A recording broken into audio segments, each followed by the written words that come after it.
On July 10th, 2019, the newest graduates of the Right to Live with Albinism program sing a song of gratitude for all they have received and all they have accomplished during their training. So far, 5 classes of 10 to 13 women each have benefited from this program. During this 3-month training, the women learn how to sew and how to make batik cloth, mats, purses, soaps, lotions, and snacks that they can sell. Though these women come from multiple districts around Shinyanga and have had a variety of life experiences, they all share one thing in common. They were all born with albinism, a genetic condition which results in low amounts of melanin in the skin. Tanzania has one of the highest rates of albinism in the world. In the U.S., about 1 in every 20,000 people is born with albinism. However, in Tanzania, 1 in every 1,400 people has albinism. People with albinism regularly struggle with skin cancer and poor eyesight, but in Tanzania and other East African countries, they face additional challenges and dangers. They are often considered cursed, ostracized from their communities, teased, bullied, discriminated against, abused, and even raped, maimed, or killed by people, particularly witch doctors, who believe that their bodies are magical. To battle these beliefs, the Evangelical Lutheran Church in Tanzania has begun holding awareness campaigns to educate witch doctors and the general community about the science behind albinism and about how people with albinism should be treated with dignity and respect. Even with these efforts, many families feel they cannot adequately protect their children with albinism and therefore send them to government safe houses, such as Bwangija Center in Shinyanga. During the 2015 Tanzanian national election, when the body parts of people with albinism were in high demand as good luck charms, several hundred children lived together at Bwangija Center for protection. However, these centers are typically understaffed, underfunded, and further isolate the children from the larger community. When they age out of the center at age 18, these young adults are forced to return to their communities with little protection or life skills to ease the transition. For this reason, the southeast of Lake Victoria Diocese of the Evangelical Lutheran Church in Tanzania opened the Right to Live with Albinism program in February 2017 at the newly established Deaconess House in Shinyanga. With the support of the Finnish Evangelical Lutheran Mission and the Tanzanian Deaconess community, young women with albinism were invited to live at the Deaconess House and to learn entrepreneurship skills. Director of Diaconal Ministries, Matrida Sanga, shares more about this effort.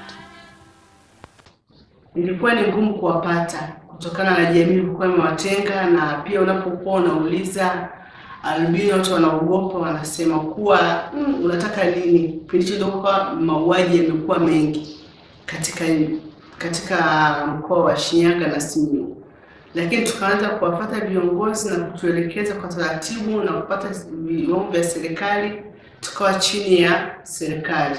Lakini baada ya kuwaeleza wale viongozi na kuelewa tunataka kufanya nini, basi wakawa wametukubalia, tukaanza kuwachukua wale watu na kuwaleta mahali hapa. Ilikuwa ni ngumu kuelewa, na wengi walikata tamaa, wakaona kuwa wao ni tegemezi. Lakini baada ya kuwafikisha mahali hapa, tukaondoa ile dhana ya kuwa tegemezi, tukawaeleza kuwa wenyewe wanaweza, ni wanawake wanaoweza. Kweli tukafanya hivyo na wakaanza masomo yao. Masomo yalipoendelea, tukaona watu wana mwitikio kwa ajili ya kuwaleta watu mahali hapa. Kwa hiyo chuo kikaendelea kujitangaza mahali hapa, na ndio maana tumefikia intake 5 kwa sehemu hii kwa ajili ya ufundishaji. Kwa hiyo tukaendelea na wengine. Baada ya kuwa tumewaanzishia masomo haya, kuna hapa ambao tumewapa vitendea kazi. Tumewapa cherehani, tukawapa jola la kitambaa, tukawapa na makasi ya kukatia, tukawapa na news za kuanzia, lakini tuona mafanikio. Kuna watu wengine mpaka sasa wameenda kwenye maonyesho ya Sabasaba katika mradi wa Cheleani, na pia tukawafundisha ujasiriamali, na wengine wameweza kutengeneza mikoba, na wengine tuliwapa nani ya sabuni, na wakafanya hivyo, wakachukua material, tukawapa material, na wameanza kuuza sabuni na wametoa. Wengine wamefungua vibanda vyao na wanaendelea vizuri. The diocese has discovered that the more these women are seen as valued and productive members of the community, the more likely members of that community are to protect them from threats. The love, care, and training the women receive through this program also impacts how they see themselves. 2018 graduate Sikujua Mayenga shares about her experience. Kweli namshukuru Mungu kwa hili shirika. Imetusaidia sana, maana na sisi kwa sasa hata unapokuwa huko vijijini tunaonekana ni watu wa muhimu, kwa sababu unakuta wakati mwingine naona msaidia mzazi badala ya kumtegemea, na wewe anaanza kukutegemea. Vile maoni yangu ni haya hapa. Mimi napenda tu kwa sisi wa Tanzania. Ukweli ni kwamba watu wenye albino ni watu kama watu wengine, na wenyewe wanastahili kupata huduma zote katika jamii. Having seen the success and value of this program, the southeast of Lake Victoria Diocese now hopes to extend the same care to young men with albinism. Many men likewise face discrimination and abuse in their communities. Lasudi Maliatabu shares what happened after he earned a nursing degree. Baada ya kufaulu, ajira zikawa zimekosekana, nikawepo mtaani mpaka sasa.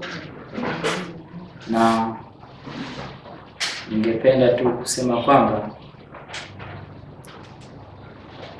hili shirika, naomba tu kwamba endapo wataleta hizi program, naomba tu watusaidie ili kusudi tupate tu angalau ujuzi ambao tutakaokaa nao mtaani, tutakuwa tunajipatia kipato angalau cha kutusaidia pale ambapo hatuna uwezo wa kumwomba tena mzazi pesa ya kujikimu.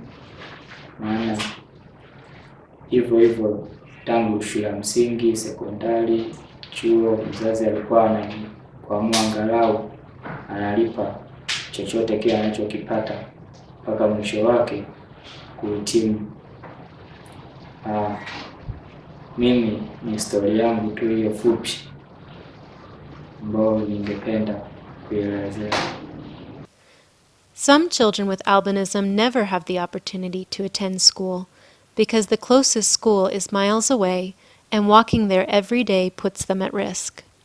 Marco Masanja shares a bit about his own journey. Mimi sikubahatika kusoma. Niliishi maisha ya kijijini na babu yangu. Nilijitahidi tungetunga tu mbuzi pale nyumbani, sikupeleka shule.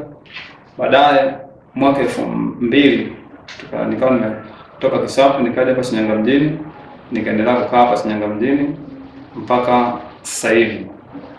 Changamoto maisha tu yanaenda japo ni magumu, lakini tunajitahidi kadri tunavyoweza. Nashukuru Mungu alinipa neema nikapata mke mmoja na mtoto mmoja. Kwa hiyo ni baba wa mke mmoja na mtoto mmoja. Maisha yanazidi kusonga mbele. Ndio historia yangu fupi. Maisha nayoishi ni changamoto mbalimbali ambazo tunazopitia.